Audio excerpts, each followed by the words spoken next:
T'essayes toujours de voir le bon côté des choses, même si des fois il n'y en a pas.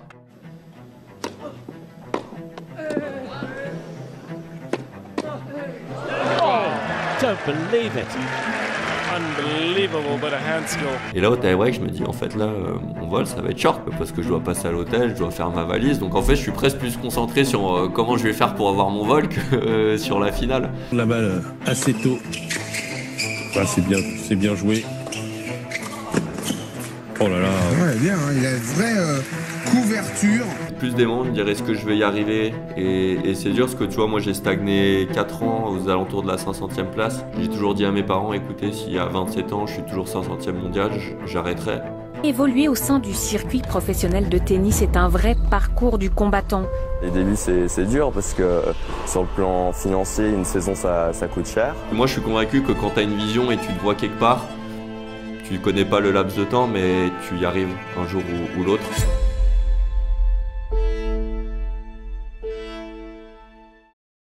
Il est grand, il est fort, il a un service qui fait trembler tous ses adversaires. Il joue au tennis, il est 7e Suisse et 245e mondial. Il a gagné 2 tournois Challenger.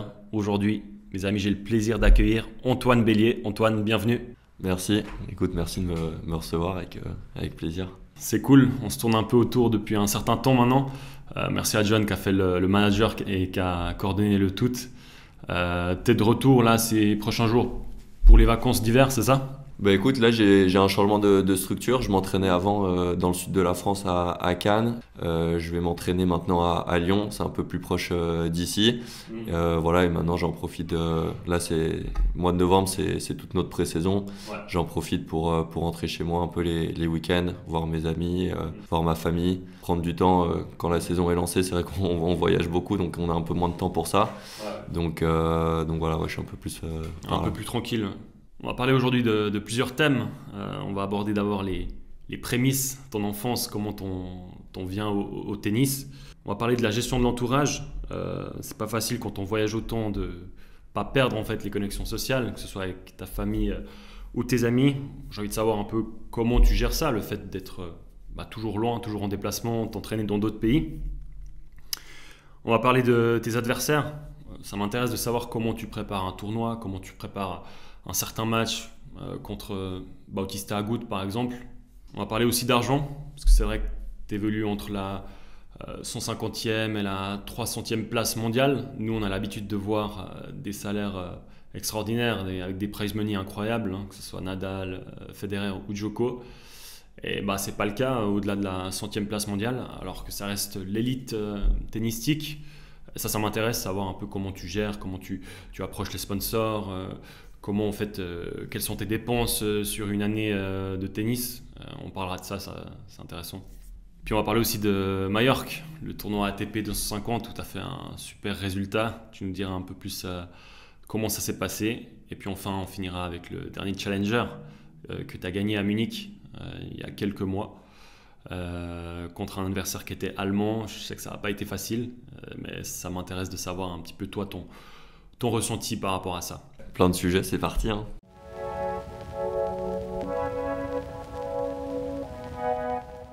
Donc toi, tu es né à Genève, tu as grandi sur la côte, entre Lausanne et Genève. On sait que sur la côte, il y a plusieurs tennisman connus. Tu les connais très bien même. C'est quoi? Tu te dis je suis au bon endroit, ça y est, c'est pour moi le tennis, c'est ça? Non, écoute, c'est vrai que j'ai commencé le tennis en étant assez jeune dans un club à côté de chez moi. Je crois que mes parents avaient d'abord inscrit ma grande sœur Céline, et puis je crois qu'ils m'accompagnaient là-bas. J'ai commencé à faire quelques cours sur place.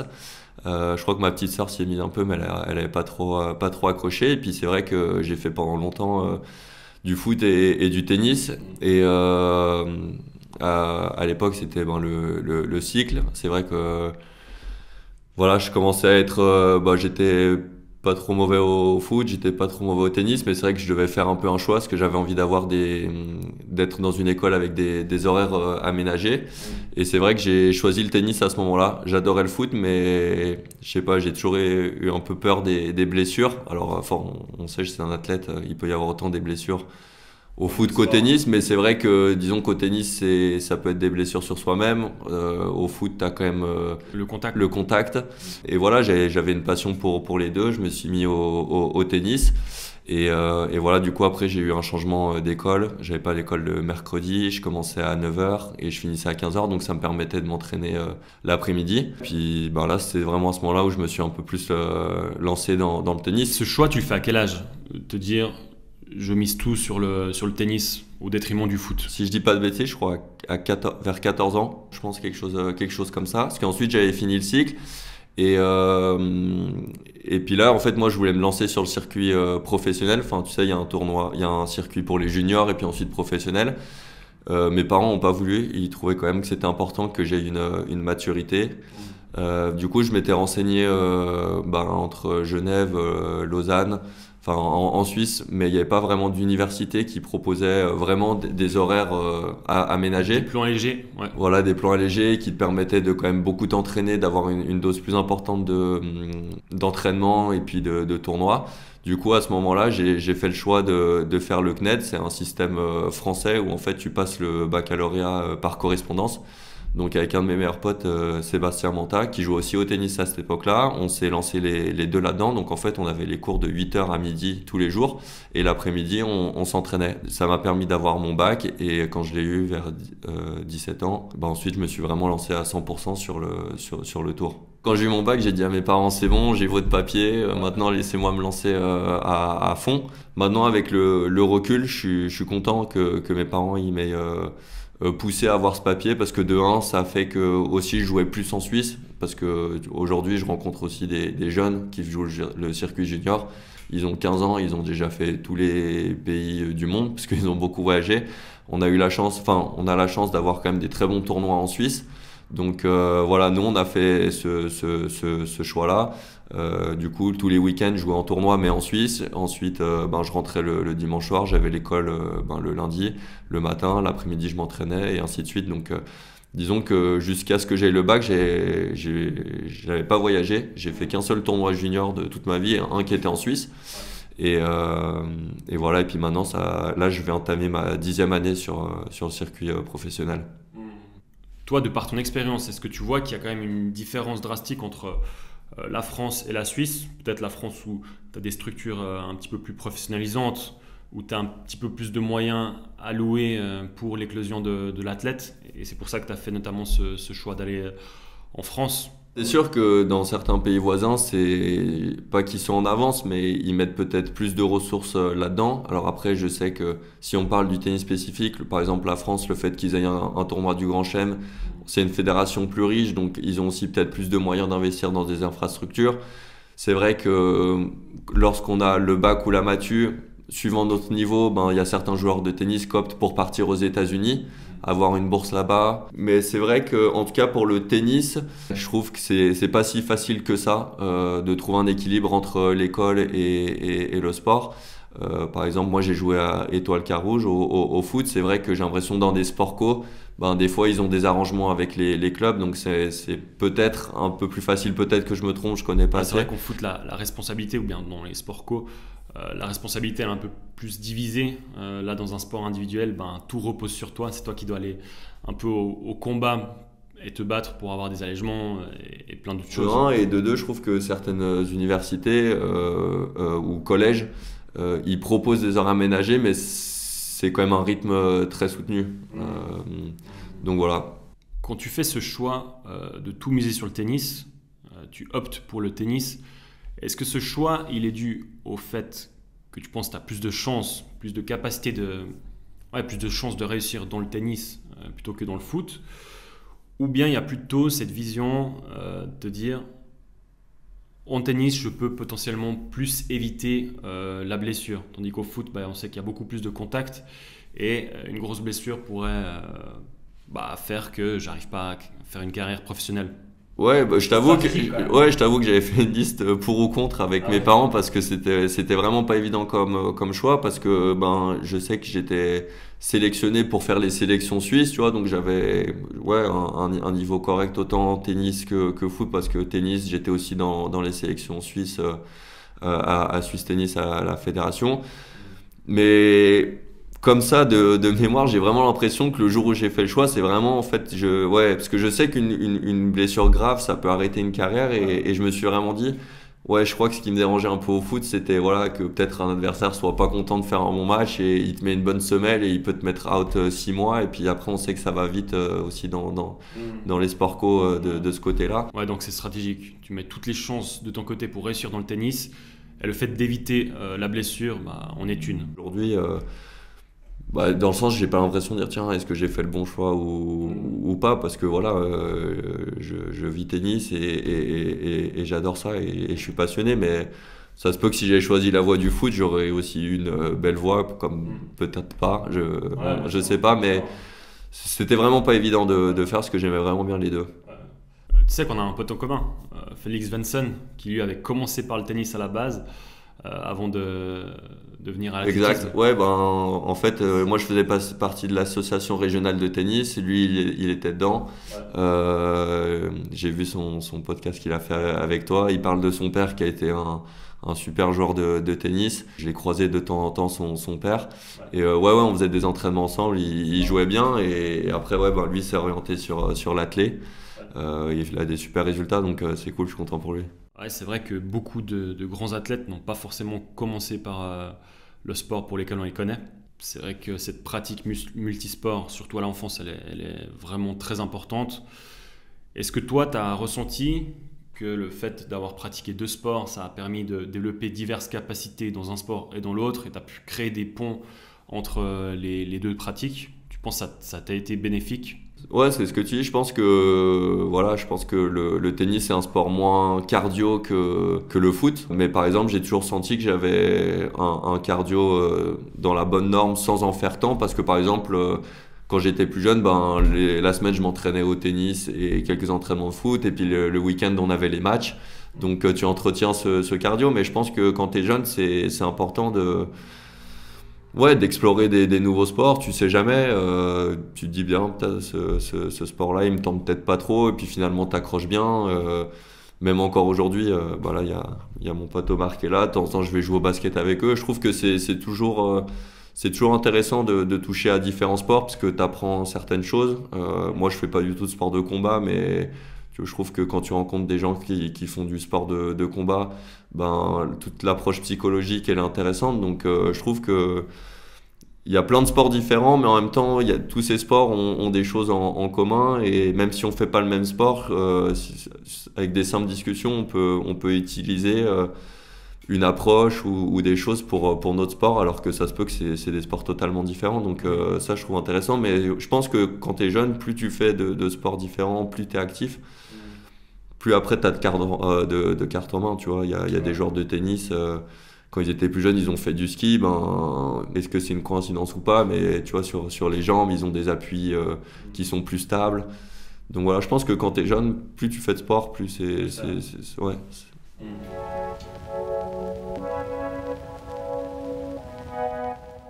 On va parler un peu de l'entourage, comment je pourrais le définir, intra-tennistique.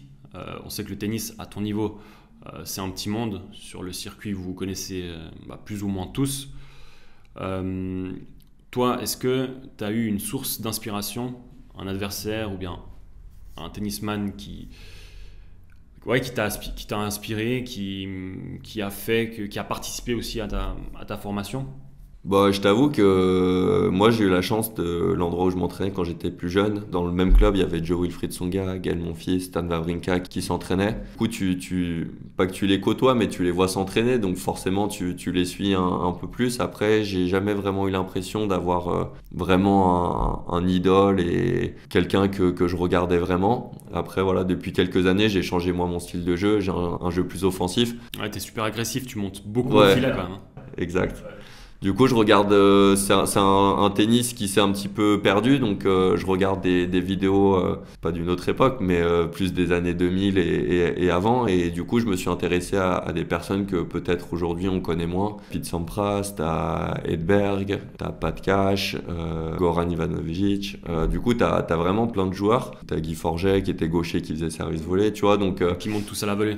Ouais, à l'époque, les surfaces étaient un peu plus rapides. Donc voilà, mais je dirais pas que j'ai forcément eu un idole. Après, voilà, ceux que j'ai nommés auparavant, je les voyais s'entraîner, ben forcément, tu suis un peu plus ce qu'ils font. Il y en a un sur le circuit actuel qui t'a particulièrement donné des feedbacks, des conseils?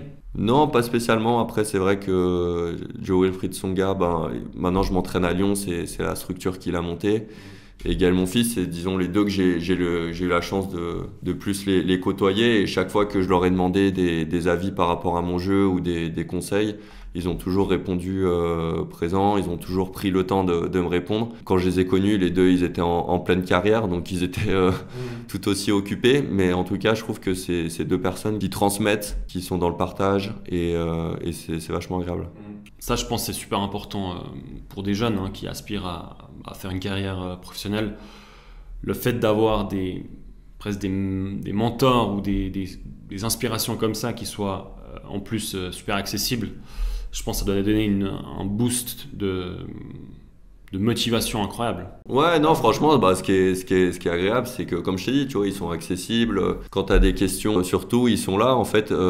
Après, je pense que eux aussi, ils sont à l'aise avec nous quand ils traînent, parce que, tu vois, on n'est pas là à leur parler tennis, etc. Donc, tu vois, c'est plus une sortie entre potes, et si on fait un foot, un bowling ou autre. Mais tu vois, c'est pas axé, qu'est-ce que t'en penses de ta dernière défaite, tu sais, des questions comme ça. Donc, mais c'est vrai que les deux, bah là maintenant je côtoie un peu plus Tsonga qui est à Lyon. Et pareil, franchement, il a une carrière de dingue, il est sollicité de partout et pourtant il est avec nous sur le terrain. Un lundi matin, 9h, il fait 4 degrés et puis il est là sur le terrain à te parler de comment tu peux progresser. Et franchement, pour moi, pour faire ça, faut être passionné, tu vois. Ouais, bien sûr. Parce que voilà, après carrière, les gens ils pensent beaucoup business, businessman, etc. Mais tu vois, tout ce qui se passe là, les gens le voient pas forcément et pourtant c'est des choses qui le font. Donc quand on est jeune et quand on a soif d'apprendre, bah, c'est super agréable. À partir du moment où tu as ton bac, donc tu mises tout sur le tennis, tes parents te laissent un peu plus tranquille maintenant que tu as ton bac en poche. Et tu commences à voyager beaucoup. Tu vas en Suède. Ensuite, tu vas à Cannes et maintenant tu te retrouves à Lyon dans la structure que Tsonga a montée. Le fait de voyager autant, c'est dû à quoi? C'est dû à des projets, des infrastructures, certains entraîneurs. Pourquoi est-ce que tu as le besoin de bouger autant et de tester divers pays? J'avais un coach, Sonny Kaombo, qui s'est occupé de moi pendant 8 ans en Suisse. Ouais. Après lui, il a eu des enfants, donc c'était plus compliqué pour lui de voyager. Du coup, c'est à ce moment-là, parce que il y a la partie entraînement, mais ce qui est important, c'est surtout, vu qu'on on fait beaucoup de tournois, j'en fais moi quasiment 30 sur une année. Donc on est beaucoup à l'étranger, donc c'est ça la partie un peu complexe chez un joueur de tennis, c'est de trouver un entraîneur qui est prêt à voyager autant de semaines. Donc lui, il a eu une vie de famille. En plus de sa femme qui a commencé avec les enfants, il m'a dit qu'il pouvait plus autant voyager avec moi. Du coup, j'ai cherché un peu en Suisse, mais voilà, j'ai pas trouvé une nouvelle structure qui me tentait. Et à ce moment-là, du coup, je suis parti en Suède parce que, comme je te disais, tu vois, Wawrinka s'entraînait dans le même club. Il était entraîné par Magnus Norman, qui est suédois. Et ils ouvraient une nouvelle structure là-bas. Donc du coup, j'ai fait un essai. Je suis parti m'entraîner 2 ou 3 ans là-bas. J'ai trouvé vraiment intéressant. Et juste après le Covid, j'ai décidé de changer parce que les infrastructures, les entraînements étaient vraiment top. C'est la Suède, ça reste un pays nordique.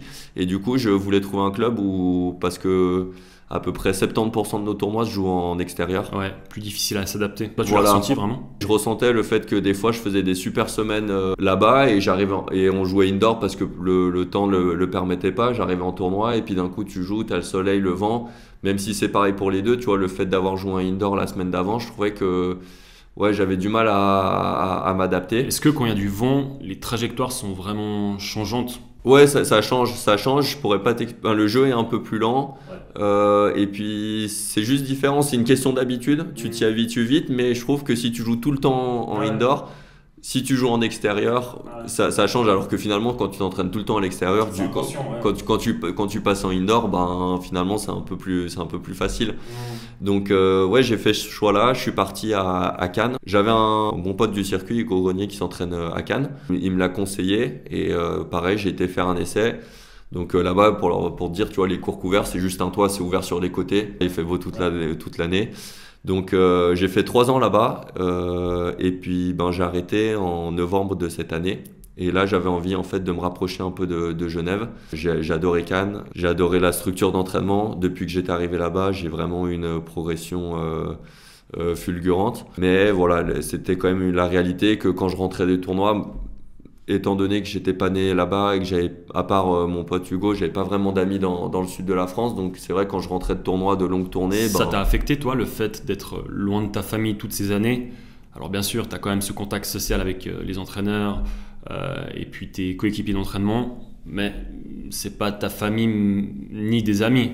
Honnêtement, je suis habitué, ça m'a jamais manqué jusqu'à vraiment, je dirais, septembre, où j'ai eu une plus grande réflexion. Et là, je me suis dit, tiens, je sentais que c'était le temps de me rapprocher de Genève.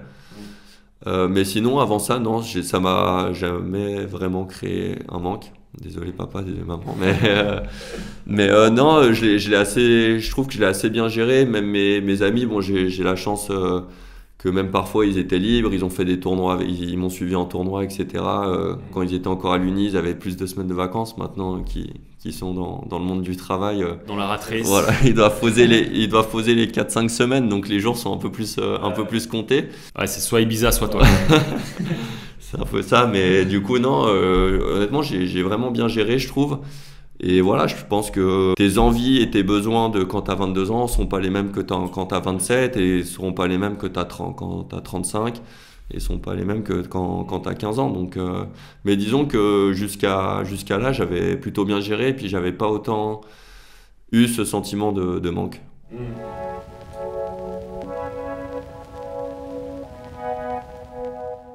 Aujourd'hui, toi, tu es 245e mondial, tu es dans l'élite, on va dire, du tennis, mais tu évolues quand même loin du top 30 mondial. On sait qu'il y a des grandes différences en termes de salaire, de prize money, de visibilité, donc de soutien de la part des sponsors. Toi, comment tu fais? Est-ce que c'est dur de te battre pour un contrat de sponsoring? Comment tu sélectionnes les entreprises avec qui tu voudrais bosser? Est-ce que tu as quelqu'un qui t'aide? Est-ce que tu arrives à me parler un peu de tout ça? Bah écoute, moi j'ai toujours tout géré avec mon père. Mon père fait un boulot de dingue et je suis vachement reconnaissant. Je dirais mes premiers sponsors, c'est quand même ma famille, mes parents, parce que au quotidien, ils sont toujours là pour moi. Tu vois, c'est dimanche dernier, j'ai été faire une remise des prix pour un tournoi junior. Et c'est vrai que ça m'a... Voilà, tous les souvenirs, c'est vrai que je pense que quand on est jeune, on ne se rend pas compte tout ce que nos parents font pour nous. Quand je pense tous les tournois que j'ai fait en Suisse alémanique, et puis voilà, c'est à chaque fois soit mon père, soit ma mère qui m'amenait, tous les week-ends qu'ils ont passé avec moi sur ces tournois, parce que c'est la réalité. Si toi tu as envie de faire les tournois mais tes parents sont pas disponibles pour t'y emmener, tu le fais pas ce tournoi quand t'as 13, 14, 15 ans. Donc maintenant je dirais que je prends un peu plus conscience dans mes premières années, tout ce que mes parents sacrifice, je sais pas comment ils l'expliqueraient, mais tout ce qu'ils ont fait pour moi. Après, j'ai des sponsors, j'ai la chance avec mon père de trouver des gens qui croient en moi, des gens qui sont passionnés de sport. C'est vrai que chaque année c'est pas évident parce que c'est des contrats d'1 an, donc chaque fois tu arrives à la fin du contrat et tu sais pas s'ils vont renouveler ou pas, mais c'est vrai que on a toujours réussi à trouver des entreprises, des particuliers qui m'ont soutenu. Et comment vous faites pour trouver la bonne entreprise, celle qui fit le mieux avec ton projet? Pourquoi approcher une entreprise plutôt qu'une autre? On essaye d'abord de plutôt cibler des entreprises genevoises, parce qu'on se dit peut-être que pour elles ça fait plus sens aussi de soutenir un Genevois que je sais pas, une structure en Pologne qui vont soutenir en Suisse, tu vois, peut-être ça fait un peu moins de sens auprès de l'entreprise. À l'heure d'aujourd'hui, toutes les personnes qui me soutiennent, moi j'essaye au maximum que ce soit un win-win. Moi, j'ai un dossier sponsoring, on envoie mon dossier sponsoring, des lettres de motivation, on propose de rencontrer des personnes. Alors voilà, c'est comme pour tout, hein, c'est pas évident. Sur 20 dossiers, on a peut-être 3 réponses. Après, sur 3 réponses, c'est 3 rendez-vous, et puis que sur les 3 rendez-vous, il y en a que un avec qui ça match. Mais disons que voilà, moi, ma saison, elle me coûte entre 90 et 100 000 francs, vraiment tout compris. Avec les sponsors, voilà, j'arrive à en couvrir entre 50 et 60, et après le reste, c'est tous mes gains mes gains de tournoi. Je les réinjecte dans ma carrière. Mais voilà, il y a des années, on s'est un peu plus rapproché des proches des 90, et puis il y a des années où quand je stagnais un peu à la 150e place, des structures, des entreprises, pardon, elles me disaient là c'est un peu plus compliqué, ton classement il évolue pas, et d'un coup la saison suivante, au lieu d'avoir récolté 60, j'en avais récolté que 40. Et ça, c'est une pression supplémentaire pour toi, au-delà d'avoir de la pression de performer, de faire des résultats, donc d'avoir du prize money, de pouvoir progresser dans le classement. Est-ce que le fait de devoir rendre des contreparties, te rendre disponible pour certaines entreprises, voilà, est-ce que ça rajoute de la pression supplémentaire? Non, moi honnêtement, je le sens pas comme une pression, parce que je sais qu'en fait, je donne le maximum de moi, que ce soit à l'entraînement, en match, et je sais qu'en fait, je suis dans le vrai. Alors forcément, peut-être d'un œil extérieur, j'aimerais que mon classement soit plus haut, mais je sais qu'au quotidien, ouais, comme on dit, je suis dans le vrai. Donc j'ai l'impression que même si on m'aidait et peut-être qu'il n'y avait pas les résultats attendus, je savais que moi je faisais quand même les bonnes choses. Alors après, on peut toujours faire mieux sur tel point ou tel point, mais tu vois, j'avais pas l'impression. Je pouvais me regarder dans le miroir et me dire ouais, tous les jours je donne le maximum, et tout ce que je fais c'est pour ma carrière. Mais c'est vrai que je pense que c'est pas évident, mais on a quand même la chance, je pense, en Suisse, d'avoir des gens généreux, des gens qui croient en certains sportifs. Mais voilà, une saison de tennis, ça coûte très cher, et voilà, l'argent que je gagne, je le réinjecte dans le tennis. Mais voilà, une carrière de tennisman, ça s'arrête peut-être à 35, 40 ans max, et puis derrière, t'as encore une bonne partie de la vie à vivre. Donc c'est sûr que ça, c'est un peu plus stressant, parce que t'as pas forcément tant d'argent de ça de côté, si tu perces pas dans les 100 meilleurs ou 50 meilleurs. Donc voilà, donc je suis toujours à la recherche de sponsors, parce que moi je me suis fixé un budget aller un peu en dessous de 100 000 pour une année. Mais c'est vrai que demain, si j'arrive à récolter 150, voilà, des fois tu prends un vol direct au lieu de faire un vol avec escale. De temps en temps, tu prends ton physio en plus sur le tournoi, alors qu'au lieu d'avoir juste... Ouais, t'optimises. Exactement. Donc c'est ça, moi ma saison elle me coûte tant en optimisant. Voilà, donc c'est vrai que des fois, avec le budget que t'as, Tu penses que c'est vraiment limitant pour toi? T'arriverais à estimer, si par exemple avec 150 000 francs en plus par année, t'arriverais à estimer ta progression? Je pense que ça aurait un impact, pas réel, mais ça aurait un impact. Parce que comme je te dis, on voyage énormément, et le nombre de fois où tu prends un vol avec escale, parce que le vol il est à 250 francs, alors que le vol direct il est à 500. Vu qu'en fait on doit toujours payer tout pour notre coach, quand tu prends le vol direct à 500 et 500, t'en as pour 1000, alors que si tu prends le vol avec escale, finalement les 2 billets coûtent le prix d'un en vol direct. Donc c'est sûr que c'est des calculs que tu fais. C'est sûr que parfois c'est triste à dire, parce qu'on ne devrait pas tomber là-dedans, mais c'est quand même c'est la dure réalité que tu dois calculer sur des choses comme ça. Plein de fois, t'aimerais prendre peut-être des massages plus souvent pour récupérer, mais bon, entre 50 et 100 euros le massage, quand t'en prends finalement 20 ou 30 de plus sur une année, ça a quand même un coût sur ta saison. Donc après, c'est sûr, plus t'avances, plus tu as la chance de gagner un peu d'argent, donc d'être un petit peu moins regardant là-dessus. Mais quand tu commences le tennis, c'est une réalité où tu partages ta chambre avec ton coach, alors que peut-être tu préfères dormir seul, parce que tu dois payer, au lieu de payer une chambre, t'en payes 2. Donc c'est que des petits trucs. Je dirais pas que c'est un impact réel, mais c'est un petit impact, je pense.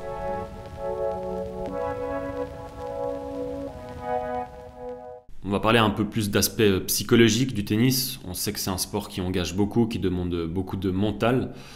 Toi, comment est-ce que tu gères la pression d'un match? Ouf. Est-ce que tu as de la pression déjà? Ouais, t'en as tout le temps. Enfin, pour moi, quelqu'un qui n'a pas de pression, je serais vraiment curieux de lui demander comment il fait. Je pense que t'en as tout le temps parce que t'as déjà des attentes envers toi-même.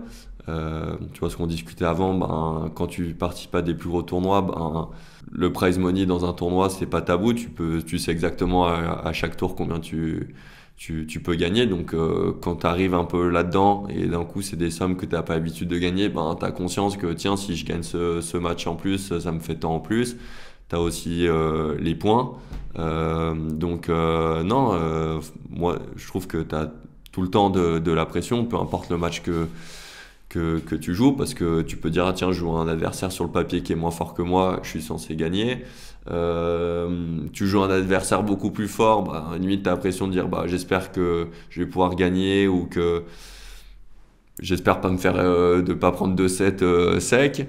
Après je pense que voilà, ça c'est un peu les raisonnements qu'une personne entre guillemets un peu non câblée peut avoir. Et après d'où l'importance de travailler peut-être un psychologue du sport, coach de performance avec quelqu'un pour justement un peu enlever cette pensée collective et avoir en fait la pensée d'un athlète, et avoir une pensée optimale pour être prêt pour la compétition, et finalement d'être un peu plus dans cette zone grise où tu es peut-être moins affecté par les défaites, que les victoires tu les savoures mais pas non plus trop parce que le lendemain tu as de nouveau un match. Donc ouais, tu as la pression parce que voilà, chaque semaine tu as une nouvelle échéance. Le tennis, moi je trouve, c'est ce qu'il y a de super complexe avec le tennis, et ce qu'il y a de plus difficile dans le sport, c'est que chaque année tu dois être performant, parce que si tu as une très belle saison, en fait la saison suivante tu dois défendre les points de la saison précédente. Donc c'est à dire que si tu as fait des super résultats et tu finis à l'année 150, si tu veux refinir l'année 150, tu dois faire au minimum les mêmes résultats que l'année précédente. Et si tu veux augmenter au classement, tu dois faire des meilleurs résultats que l'année précédente. D'où l'importance de pas se blesser, parce que quand tu es out plusieurs mois, si tu joues pas, c'est que des points que tu perds et qu'il faut rattraper après. Donc en fait, ouais, il y a 53 semaines, je crois que nous, tu peux quasiment jouer sur 45 semaines. Donc, tu as quasiment un tournoi toutes les semaines auquel tu peux participer. Donc, en fait, ça s'arrête jamais. Donc, tu te fais un peu... Si tu gères pas bien, tu peux être un peu mangé par le calendrier. Mais ouais, je pense que la pression des matchs, t'en as quasiment tous les jours. Donc, elle est là. Psychologiquement, t'es quel genre de joueur sur le terrain? Voilà, moi j'aime bien voir les images des fois de Benoît Paire qui s'énerve contre tout le monde, hein, contre l'arbitre, contre son entraîneur, contre son adversaire. La chatte qu'il a, la chatte.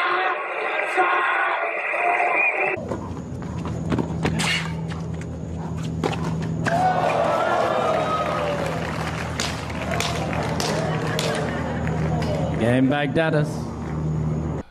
Est-ce que toi tu peux avoir des moments de frustration, des moments où tu sors de ton match? Non, je suis un peu plus calme. Pas de cassage de raquette? Non, honnêtement, je pense que... En fait, c'est non, pas super intéressant de venir te voir, quoi.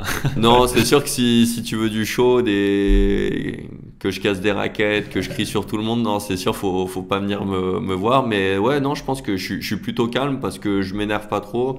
Je m'encourage pas non plus peut-être tant que ça par rapport à d'autres joueurs. Je pense que c'est quelque chose sur lequel je peux m'améliorer un peu, tu vois, parce que voilà, c'est aussi, comme tu dis, tu parlais de la pression, un peu une guerre psychologique avec ton adversaire en face, tu vois, de lui montrer que tu es présent en t'encourageant. Donc voilà, non, moi je suis plutôt calme. Alors c'est sûr qu'il y a des matchs, des fois tu es un peu plus tendu, d'autres, pas tendu, pardon, mais un peu plus expressif sur le terrain, d'autres t'es un peu moins expressif, mais je me qualifierais plutôt comme assez calme quand même sur le terrain. Est-ce qu'avant un certain match, il y a toujours un petit peu d'intimidation entre toi et ton adversaire? Vous vous testez mutuellement. J'avais vu cette image de Rafael Nadal, je crois que c'était sur Roland Garros, avant le match contre Casper Ruud, où les deux sont dans les dressing rooms, ils sont à 2 minutes de rentrer sur le court. Puis Nadal, il est vraiment stoïque, il fait ses accélérations à côté. Puis Casper Ruud, il est presque mal à l'aise. Est-ce que ça fait partie d'une stratégie ou c'est juste le fait d'être dans ton match, de ne pas calculer ton adversaire, pas un mot? Non, après je pense pas que les joueurs le fassent vraiment dans le but de déstabiliser. Et tu penses que de la part de Nadal, c'est inconscient? Ouais, je pense que lui, c'est sa routine. Peut-être que je me trompe, faudrait lui poser la question si un jour tu l'as. Mais moi, je pense que c'est plus une routine et que après, ouais, c'est sûr que quand je me suis retrouvé sur des tournois plus importants et j'ai joué contre des joueurs qui sont peut-être un peu plus médiatisés que moi ou dont tu as un peu plus l'habitude de parler dans les médias ou dans le monde du tennis, forcément, ça te fait quelque chose. Après, du moment que tu rentres sur le terrain, c'est pas facile à faire, mais en fait, faut se dire c'est 50-50. En fait, le tennis, c'est dur parce que tu dois te concentrer sur toi, tu dois un peu faire abstraction de celui qui est en face, mais en même temps, tu dois aussi l'observer parce que le tennis fait que c'est ton adversaire qui est en face qui, en fonction de ce qu'il te propose, qui te pose des problèmes dans le jeu, mais en même temps, il y a aussi beaucoup d'éléments sur lesquels tu peux te centrer sur toi-même. Mais non, tu vois, il n'y a pas un joueur où je me dis tiens, je vais l'affronter et puis t'es vraiment intimidé. Alors après, j'ai pas joué sur un court central pendant un grand chelem ou j'ai jamais joué contre un top 10 en match officiel. Peut-être le jour où ça arrive, ouais, je te dirais tiens, voilà, j'étais vraiment nerveux, j'étais un peu intimidé, mais après voilà, c'est de toute façon si t'as envie de gagner, faut aller sur le terrain et il faut y aller quoi. Et quand tu fais un mauvais match, comment tu fais pour gérer tes émotions, pour rester stoïque? Parce que tu as l'air de plutôt bien gérer tes émotions. Comment tu fais pour ne rien laisser transparaître et puis directement te mettre dans le... Ouais, directement penser à la suite? Quand c'est ton métier, en fait, tu apprends assez vite que finalement, générer du négatif, ça va rien t'apporter sur le moment et ni après. Donc en fait, tu essaies toujours de voir le bon côté des choses, même si des fois il n'y en a pas. Forcément, c'est plus facile à faire qu'à appliquer, mais par contre je pense que je vais être plus expressif si par exemple on fait un FIFA ou on fait un jeu de cartes, parce que pour moi c'est du loisir, mais le fait que ce soit aussi mon métier, je pense que j'arrive un peu plus à dissocier. Je me dis de toute façon, comme je te dis, tu vois, si tu fais le négatif, ok, je constate que c'est le négatif, mais derrière qu'est-ce que ça t'amène? Ça t'amène rien, alors que mais bon, c'est pas évident. Ouais, et parfois les joueurs s'embrouillent avec les gens du public. Par exemple, là je pense à Kyrgios qui des fois s'embrouille avec des spectateurs. Est-ce que toi tu as déjà reçu des insultes dans le public ou c'est plutôt classe? Non, ça a toujours été assez classe. Les insultes, c'est beaucoup sur les réseaux sociaux qu'on en reçoit. T'en reçois? Après, ouais, beaucoup, énormément. Mais pourquoi? Tous les matchs, que ce soit victoire ou défaite, des gens dans le monde entier qui parient sur nos matchs, et soit ils ont parié sur moi et j'ai perdu, du coup ils sont pas contents, soit des fois ils ont parié sur l'adversaire, tu l'as battu, du coup ils sont pas contents non plus. Donc, et c'est violent ce qu'ils écrivent. Maintenant sur les réseaux sociaux, j'ai banni beaucoup de mots, tous les gros mots, toutes les insultes, je les ai bannis, donc ça va un peu dans mes espaces et du coup j'ouvre même pas. Mais bon, tu les vois quand même, et ce qu'ils disent c'est vraiment pas glorieux, donc c'est sûr qu'il faut être un peu éphémère par rapport à ça. Je pense que moi je le gère assez bien, mais c'est sûr que quand c'est régulier et on nous insulte, etc., on parle... voilà, moi j'ai 2 sœurs, il y en a qui écrivent des fois à mes sœurs, etc.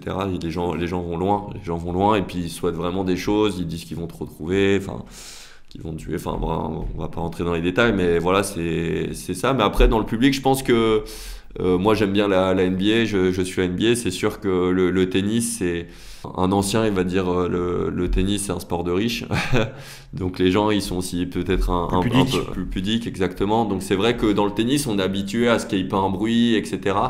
Je sais que ça fait un peu débat d'un point de vue de certains joueurs, parce qu'ils aimeraient justement que ce soit peut-être un peu plus à l'américaine, si on peut dire comme ça, le show, ou que même pendant les points, les gens peut-être ils peuvent se déplacer, etc. Mais c'est vrai qu'un match de tennis, si tu te lèves pendant le point et tu as envie de sortir, tu vas te faire huer par le stade. Voilà, après, les tournois que je fais, il n'y a pas non plus, c'est la réalité, il n'y a pas un public énorme, hein. Des fois il y a 10 personnes, des fois il y en a 15. C'est très rare de jouer devant 200 personnes, même à mon niveau. C'est vraiment que les top players et les top tournois qui ont des salles remplies. Donc, mais c'est vrai qu'on est un peu, le tennisman, il est habitué à, voilà, tant qu'il y a plus un bruit, on joue pas. Et puis quand il y a un silence total, c'est là que tu joues. Toi, ça peut t'affecter parfois un public bruyant? Bah, ça m'affecte parce que j'ai été habitué à ça. Si finalement j'avais grandi avec le fait, finalement, un peu comme les matchs par équipe, où là... Ah, c'est plus le show, les gens... Ouais, c'est un peu plus libre, tu vois, t'es dans un club, les gens bougent, t'as les ramasseurs qui sont là, c'est les ramasseurs du club, à tout moment, les juges de ligne, c'est des bénévoles pour le club, donc l'ambiance est différente, et puis en fait, on se rend quand même compte qu'on est capable de bien jouer, malgré le fait que les conditions soient différentes, mais c'est vrai que sur tous les tournois, tant qu'il n'y a pas un silence quasiment total, on joue pas, donc je pense que c'est juste une question d'habitude. T'as déjà affronté un rageux sur le circuit? Un mec qui conteste toutes les décisions de l'arbitre? Ouais, t'en as. Après, c'est un peu de l'intox, tu vois, parce que c'est pas évident, parce que nous, les tournois Challenger, par exemple, il n'y a pas le challenge. Tu sais, quand tu sers et la balle est annoncée out, il n'y a pas la vidéo. Mais bon, on sert tous entre 200 et 215 km/h. Donc, quand tu vois que ça se joue à 1 mm, l'erreur elle est humaine. Donc, il y a des joueurs qui ont joué un peu, où tu vois, ils parlent à l'arbitre, ils disent avec certitude, tiens, cette balle, je l'ai vue, elle est faute. Et puis, du coup, à la prochaine balle qui est proche de la ligne, le juge de ligne ou l'arbitre, ils peuvent peut-être hésiter un peu. Alors, après, un vrai mauvais perdant, non, j'en ai pas vraiment.